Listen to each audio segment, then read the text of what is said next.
Hey, what's up you guys? Welcome to my channel if you're new and if you're not. My name is Philco Films, and today, as promised last week, we're going to be talking a bit about Starbucks, and Starbucks in Italy specifically. If you saw last week's video, I kind of taught you how to make the caramel macchiato, which is like my favorite Starbucks drink from home. In this week's video, as promised last week, we're going to go into why Italians don't really like Starbucks and what's going to happen to Starbucks in Italy. Before I get into it, this video is not sponsored in any way. I go through like these obsessive phases of things in my life. I don't know why, I don't know if you do it, but basically there's topics that I just suddenly find really interesting, and I'll just delve directly into them and go in like a lot of depth into everything around it. And Starbucks is one of those topics. I don't know. I go to Starbucks every once in a while, and I think, why can a company that is so simple in a lot of ways be such a global superpower? So this video is going to be super chill. It's going to be a very chatty video, so if you don't have any food to snack on, a drink to take you through, just go grab something now, because we're just going to sit down and have a chat. I'll keep a bit of company, and I think you'll enjoy it. So we're going to start with, who is Starbucks? What do they do? How did they become from nothing to this absolutely massive global brand? I'm gonna have to look into a guy called Howard Schultz. Howard Schultz is essentially the founder of Starbucks. In my opinion, he's an absolute genius, just like a mastermind. There was talks about him running for president at one point, which I was like, that's crazy, but could totally see him do that. But who is Howard Schultz? We need to start with his childhood. Howard Schultz was born in the projects in Brooklyn to a working class family. His dad served in World War II and then started working a series of blue collar jobs, one of which he got injured at. And basically, Howard Schultz watched his dad waste away at home following this incident. It was a tough upbringing, but it taught him a lot about basically the way big corporations treat blue-collar workers, and also forced him to click with people from all sorts of different types of socioeconomic backgrounds, races, upbringings, etc., because that's the type of people that you meet in the projects in New York. He was good at sports, so he managed to get into university in Michigan, but he wasn't that good at sports to the point where he could join, the NFL or some major sports league. So straight off the bat, a difficult upbringing, a difficult family environment, and kind of went to university, got his degree. And here we move into the phase that I like to call the rejection phase. I call it the rejection phase because after university, Howard Schultz got his first job at Xerox. The job he got with them was a salesperson, and it was more like an intern salesperson, so he'd go door to door to try and sell product, but he wasn't actually allowed to close the sale himself. He had to then call an actual salesperson to come in and close the sale. So all he did in this job was went door to door, got rejection after rejection after rejection, and then when something came along, he wasn't even allowed to close on it. This job paid him $1,000 a month, $500 of which he gave to his mother because he still lived in the apartment that he grew up in. And it was probably just the first thing that he could find out of university. He wasn't fond of it. And so after working at this Xerox job, he moved to working for a Swedish company that manufactured consumer goods, very general. And this is what started the phase that I like to call the discovery phase. Now I call it that because through this company, he actually went on a trip to Seattle. One of the products that they sold were these like thermos things. And on this business trip to Seattle to try and sell this product, he walked into a coffee store called Starbucks. Now Starbucks at the time, they were selling coffee beans to take home and brew yourself. It was just a coffee store. And following a chat with these guys at the store, he felt this, draw to this company. He loved it. He thought it was cool. There was this startup environment. The guys were really excited about what they were selling. It was a beautiful day in Seattle. He was sick and tired of living in New York. So everything about this situation kind of made him fall in love with these guys, and he was like, damn, I could work here. And he did what many of us would do. You walk into a place, you get a good vibe, a feeling about it, you're really enthused about the product, you like it, and so he just went that extra step, and he tried to convince these guys like, hey, I want to work for you, I want to be a part of this business. I love the product. I love what you're doing. I love the atmosphere that you guys have going on here. Hire me. I want to move to Seattle. I want to work with you guys. And this is kind of the first instance where, he gives credit to this whole Xerox sale job that he had before. The constant rejection and pushing and pushing and pushing to finally get to the outcome that he wants. He ended up getting the job because he continued to push and was consistent and really believed in it. So he pursued them for a bit, and in the end he got hired, which leads us to the epiphany phase. Now, the epiphany phase was probably the most important phase for Starbucks because this is where Howard Schultz found his direction. It all happened a couple of years after joining Starbucks, where he was sent to a trade show in Milan to represent Starbucks coffee. The thing about the trip, though, as he describes it, is he didn't learn quite so much as from going to the trade show as much as he did from going back and forth from his hotel room to the trade show and then back in the evenings.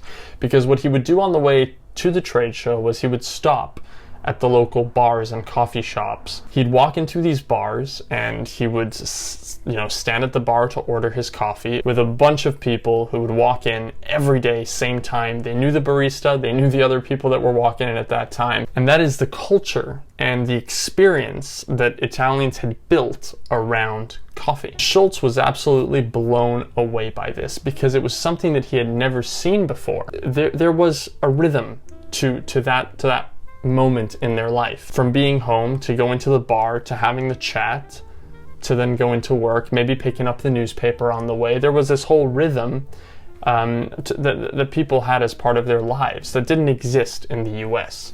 And that was the epiphany moment. So Schultz went back to the US just pumped. He knew that he needed to bring this idea over to the United States because it was something that didn't at all exist. But unsurprisingly, nobody really bought it. They didn't think that it would be possible to change the culture around coffee in the US. Sure, you can sell a new product, you can introduce Italian coffee, but selling culture was completely crazy. And it took the Starbucks founders one whole year of him pushing and pushing and pushing to actually allow him to use 500 square feet of a newly opened store and test this cafe idea. So again, in Seattle, when they opened the store on 4th and Spring, Schultz was given these 500 square feet to test out this cafe idea, and it was massively successful. That store made a huge amount of sales, more than all of the other stores that were simply selling the coffee beans, because they were brewing the coffee, they were letting customers sit in, have their drink, and just experience this culture that was around the coffee. Unfortunately, though, the founders didn't buy it. It wasn't the direction that they saw Starbucks going in, so they said, well, you've had your fun with the store, but we're not going to expand on the idea. We're not going to start rolling this out to the other stores. And so Schultz decided to go solo.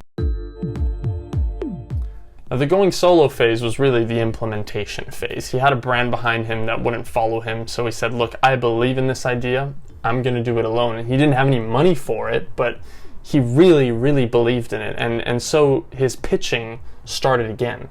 He went over to different investors and tried to pitch the idea. He was like, look, I'm going to sell coffee at $3.50 a cup instead of the usual 50 cents that Americans normally buy it for. I'm going to get them to order types of coffee that they've never heard of before. Caffè latte, cappuccino, espresso, all these coffees that nobody knows about. I'm going to get them to order them in sizes that are foreign language words. Tall, grande, venti. These are the sizes I want to introduce. And of course, investors thought, this is never going to work. This is crazy. And I think he spoke to over 200 investors to try and get some money together to start this business of his. And in the end, he did manage. And of course, they weren't called Starbucks. He named his first store and then his other two that he opened after that, Il Giornale, after the local newspaper in Milan. All of the coffee served by Il Giornale was Starbucks coffee. It just wasn't Starbucks. But not long into Il Giornale, not long into that, business endeavor, Starbucks came back to him and said, look, we want to focus our business elsewhere. So we're selling the Starbucks brand. And they said, look, we want to sell you the brand. If anyone should have it, we believe it's you. And you can take it where you believe it should go. Which was music to Schultz's ears. But again, he didn't have the money to buy the brand off of them. So this forced him to turn again to his investors. And eventually, Schultz, again, with his persuasion methods, his sales methods, he managed to actually purchase the Starbucks brand. And from there, the Starbucks as we know it was born. Which takes us into the final stage of Starbucks as a brand and kind of the final part of this history lesson that I'm giving you, and that's the expansion stage. He gathered up the funds to buy the brand, he bought the brand was live, Il Giornale was renamed to Starbucks, and Starbucks served brewed coffee. Seattle, Vancouver, Chicago was another location, and in the year 1996, they started their international expansion. First city they hit outside of North America was Tokyo, and it was a great success, and the brand was pretty much just focused on expand, to the point where it started losing its magic. That magic of bringing coffee culture with coffee. Bear with me a second, I need to change the battery because it's about to die on me. We'll be back. We're back. Okay. I hope that the angle isn't too different, but where were we? Expansion, international expansion, Howard Schultz stepped down. Right. Okay. So Howard Schultz stepped down, and the brand basically just started focusing on, expansion. How many times can I say expansion? The thing is, focusing on growth so much ended up making Starbucks kind of lose that magic spark that it had at the beginning. And with the expansion that Starbucks was so focusing on, they started, dropping the ball on all of this customization and familiarity aspect. It became almost like a fast food chain. So in the year 2000, what happened? Starbucks opened in Australia, and obviously they thought that their business model would work in Australia, but they'd missed one thing about Australia, and what they'd missed was that Australia, because of the very large Italian immigrant population that they had a very strong existing coffee culture. Starbucks was trying to introduce their way of doing coffee in a country that already had a very strong existing coffee culture. And it didn't work because Australians knew that they could pay less for a coffee that they liked more at a bar from a barista that they trusted, that they, knew. So with Starbucks trying to introduce that concept from fresh, what's the point? I already have a place where I can go and meet my friends or have my morning coffee the way I want it, and also for less money. So why would I go to Starbucks? Now, same thing happened in Vietnam. Another blow to the head for Starbucks. Vietnam, just like Australia, has a massive coffee culture. Vietnam drinks a different type of coffee bean, and they like their coffee brewed in a very different type of way, and the coffee that they drink is a lot cheaper, of course, than Starbucks. And so, again, Starbucks started rolling out their stores in Vietnam, but other than the initial, wow, Starbucks, people stopped going, and it became, a way to treat themselves, but not enough to really sustain Starbucks' presence in the country. And it's almost as though Howard Schultz did this on purpose, because how do you bring Starbucks full circle? You take it to Italy. Italy is where it started, not officially, but Italy is where the seed was planted. So Howard Schultz, in many, many interviews, it's well known, he claims he has massive respect for Italy. And if Starbucks is launched in Italy, which it was back in 2018, it needs to be done right, and it needs to be done with respect for the Italian people and for the Italian coffee culture. So Starbucks learned what happened in Australia, what happened in Vietnam, what happened in South Africa. We're trying to go into a country that has a very strong coffee culture. Starbucks had to change its business model to enter Italy, because you can't sell a replica of Italian coffee culture to Italians. Starbucks came into Italy doing what? Opening the biggest roastery in Europe. And what does the biggest Starbucks roastery in Europe sell? Well, not frappuccinos and not caramel macchiatos. Starbucks in Italy is basically a monument to coffee. It's a meeting place for people. It's a place that has your standard bar that will serve you espressos, macchiatos, caffè latte, whatever it is that you drink in Italy. It partnered with one of the most prestigious Italian bakeries, Princi, which is located in the store and is helping roll out stores throughout Italy as well. It's got a cocktail bar upstairs where you can get all these crazy coffee cocktails, but also your more traditional Milanese cocktails like Aperol Spritz. Howard Schultz had to build respect from the Italian people for Starbucks, and that's what he did with the roastery. Now, don't get me wrong. I love Italian coffee. I love Italian bars. I love Italian coffee culture, and I can't compare what Starbucks is abroad to Italy, because Starbucks has evolved so much from that original idea that Schultz had when he first visited Milan in 1983 till now. It's adapted. It's become an icon of American culture almost. And Italians like Starbucks because of that. Not because it's Italian culture that's being sold to them, but because it's American culture that's being sold to them. So going to Starbucks in Italy, you can't expect Starbucks, but you can expect massive respect from a brand that has learned everything it knows from Italy and then evolved it and adapted it to the world. So last part that I really want to talk about is the response from Italians, because that's probably the most important bit here, actually.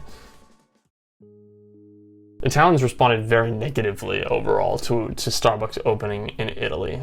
But why did they do that? Because the coffee is crap. But that's not the point of Starbucks. The point of Starbucks is what the brand represents. And the brand represents the idea of a man who found a fantastic idea in Italy, a concept in Italy that he wanted to bring to the world, which is such a compliment to Italian culture already in itself, right? And not only that, but he brought it out to the world in an ethical, innovative way where every Starbucks employee is considered a Starbucks partner. Every Starbucks employee has the possibility to have a paid-for university degree from a university that Starbucks is partnered with, and that's Arizona State. Every Starbucks employee in countries where there is no universal healthcare gets a healthcare plan, which includes mental health as well. And Schultz says that all of this is done because it's the company and the massive corporation that he would have wanted his father to have been hired by when he came back from being a World War II vet. Just the idea of the company and what the company is built on is what I massively respect. I don't respect the fact that the coffee tastes good, because let's be real, there's better coffee out there. But would I buy a more expensive coffee from Starbucks because I want to sit down and get some work done in a chill environment? Absolutely. Absolutely. Whether I'm in Milan, whether I'm in London, whether I'm in New York City, whether I'm in Singapore, of course I would, because I think that the company means well and the company does good things, and I believe in it. So you're not going to believe this, but this video is not sponsored by Starbucks. And I know I've been sitting there being like, yeah, Starbucks for like the past probably, 30 minutes? I hope not. I hope it's not 30 minutes. I just kind of wanted to, open up this conversation, because a lot of Italians I speak to, the first reaction when I mention Starbucks is, ugh, why would you drink that? And fair point. Absolutely fair point. I don't think I've ever gotten an espresso from Starbucks. If agreed. Actually, that's not true. I have. And it actually wasn't that bad, but that's besides the point. The point is, it's about what you're investing in, what you're putting your money into, and about knowing that $3.50, which is now more like $4, $5, let's be real, what that goes into. And I think that's very important. So listen to Howard Schultz, listen to an interview. He is such a cool guy, honestly. If you can't tell already, I respect the man like crazy. I think we need more people like that in the world. I think that this guy followed his dreams and actually made it. Like, he made it. And he's built a cult following. Like, it's insane what this brand has been able to do.